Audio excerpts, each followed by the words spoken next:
Hello, welcome to Lemon Studios, where we talk anything and everything entertainment. I'm, of course, Lemon himself, Zeke Lemon, and this is my review for the first 3 episodes of The Boys Season 4. But before we get into that, let's get the house clean out of the way, shall we? Leave a like, comment below, let me know your thoughts on The Boys Season 4 of the first 3 episodes. And, of course, hit that subscribe button as it helps me grow into my YouTube career. I would greatly appreciate it. Now, with all that out of the way, let's get into the review, shall we? So, I'm a huge fan of The Boys. I watched it for the first time whenever season 3 was. I want to say that was, 2 years ago? I was like, you know what, let me give this show a shot. Watched the first episode and was hooked ever since. I think I caught all the way up within like 2 days. That's just how good the show was. So this is my first time actually going to be able to get to go week to week with y'all. And woke up at 2 a.m. my time to put it on, and I was a little nervous about that because, obviously I'm tired, so you would think I would be pretty harsh on it, but no. I think these were a solid first 3 episodes. It's just going to be about the execution later on within the episodes, but within the season. But overall, I mean, I have full trust and faith within the writers and the creators of this show that even though, let's say, episode 2 and the back half of episode 1 kind of fell a little flat for me, by the time we got to episode 3, I was fully locked back in again. First, we're going to talk about some of the characters that we already kind of know, like with Newman and Ashley and all of them. First of all, Newman, I mean, that whole opening segment was just pure gold. Of all right, we're going to go for her, we're going to try to get her, this is it, we're being done. I also really like, it's not just within the boys or with Newman, it's with everyone involved. That's just like, all right, playtime's over. We're going for the kill with everything. Like the scene with Homelander on the ice was very, very good and actually had a bunch of tension to it. But, like this scene, Newman opens the door, it's like, Huey, what are you doing? And then Huey throws acid on her, and she's just like, you got a hole in my vest. And no pain whatsoever. And then Butcher shoots her in the head, and she's just like, well, I guess I need to change. I was like, oh my God, she is powerful. I don't think she is the main villain. I mean, obviously that is Homelander, but as the secondary villain, and we've had a bunch of them throughout this show, she is the most threatening and the most scary because, again, she can just look at you and pop your head off, especially to the boys, for sure. Really curious to see how it continues on with her, especially, with her daughter, and also, her daughter being the soup as well. With some of the things that she did in Gen V as well. Really looking forward to seeing how she progresses. And then Ashley, it looks like her arc is to send that resignation or being completely okay with dying because she is going through it, man. She loses her job to one of the newer characters. What's her name? Sage, or Sister Sage. And how she's like, you know what, I'm going to finally quit. I'm going to finally get out of here. Disney's been wanting me. And then, Homelander being petty kills someone right in front of her. And she's just like, all right, well, I better just act right. Just be a good little mascot.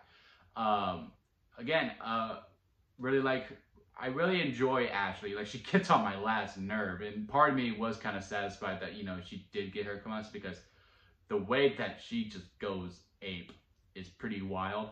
And also the whole exchange with her in the Deep, and I have no idea what they're going to do with the Deep because he's just like, he's in love with his octopus. He won't get rid of the octopus, but he also is into Sage, which I kind of get it. I'm not gonna lie, Sage is pretty good looking.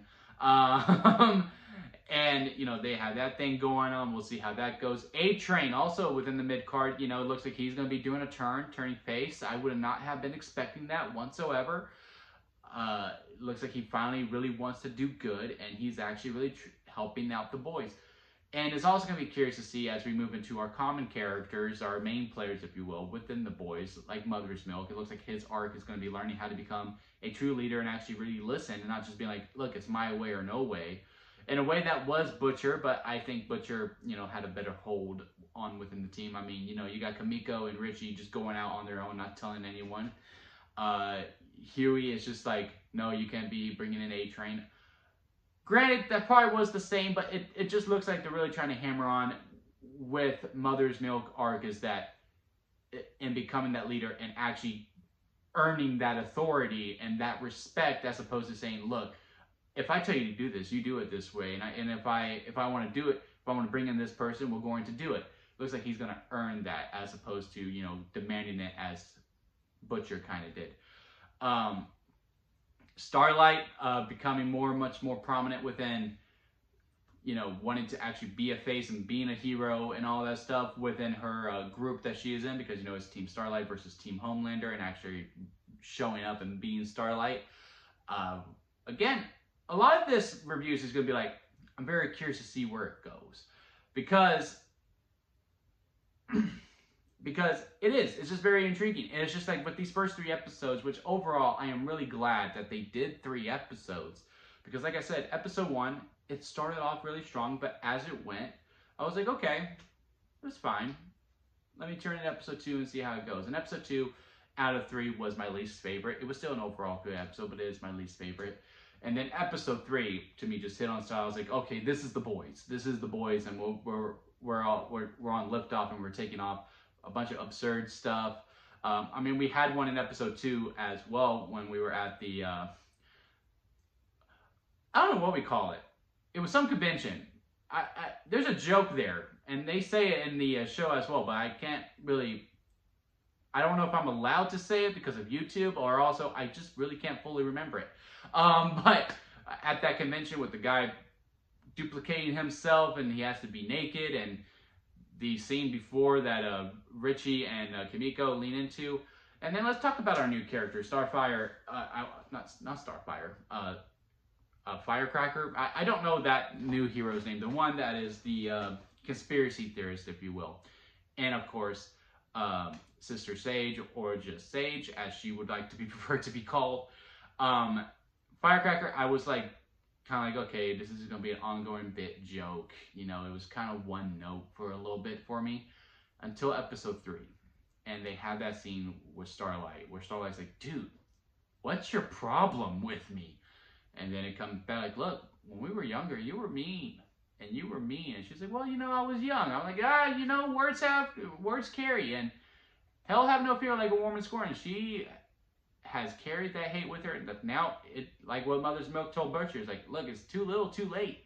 It's done. And she is fully committed to this. And also, I mean, she is super racist with some of the lines that she said. And she is all about Homelander, and she is willing to do anything for Homelander, as she stated in that one scene. And then, to me, the one who is most intriguing is Sage. Because it's just, how it's portrayed is just, if you were the smartest person alive, yeah, you probably would act this way. Like, oh yeah, I'm always like 3 steps ahead. I know better, and I'm just going to tell you like it is. And look, if you want to, you can kill me if you want, but you know how much of a liability I am. And within her situational humor, it's also really good too. Like, again, in episode 3, when her and Homelander are talking to that one girl, Abbott, like, look, have you talked to Starlight? Have you talked to Starlight? And they're like, look, we're not going to hurt you. You know, we're going to find out either way. So either you tell us now and you'll be fine, or don't. And then she starts talking. Blast her.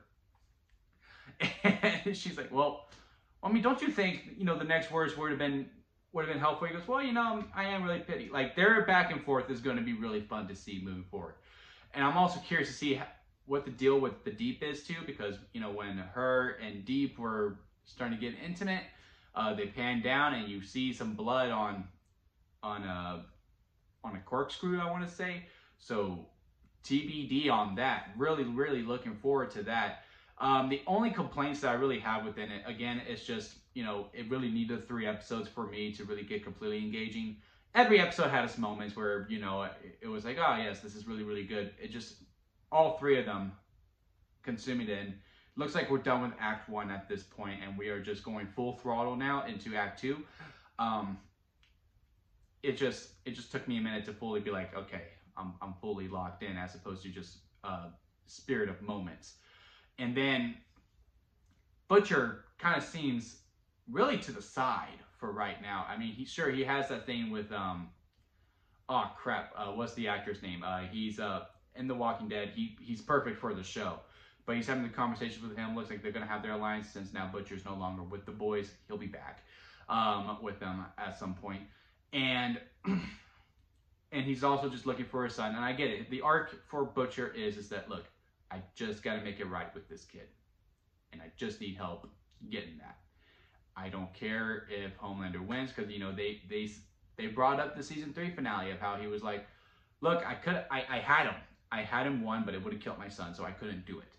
And going through that, learning that, and seeing that progression, it's going to be really interesting. I just want it to be a little bit more of a focus.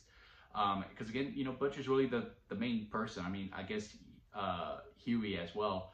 But Butcher is, you know, the anchor. And just want to see a little bit more of him. But besides that, I think overall, it's good. Like it's the boys. It really is. And I'm glad we had 3 episodes, and I'm fully invested. And now I'm with y'all. I am now going week to week. I'm in uncharted territory. So this is going to be fun. As we move forward, now we can actually talk about the episodes as themselves, because it really crammed 3 episodes overall. So yeah, hit that subscribe button if you are looking forward to seeing this. We also got House of the Dragon coming up this Sunday. Inside Out 2 will be going up later today as well. And then if you are a fan of The Acolyte, we got those reviews as well. And then, of course, if you are a fan of wrestling, we have reviews for that as well. A lot of stuff on the channel. Hit that subscribe button, stick around, and let's go on this ride together, guys. And until next time, I'll see you here at La Mr. Dios.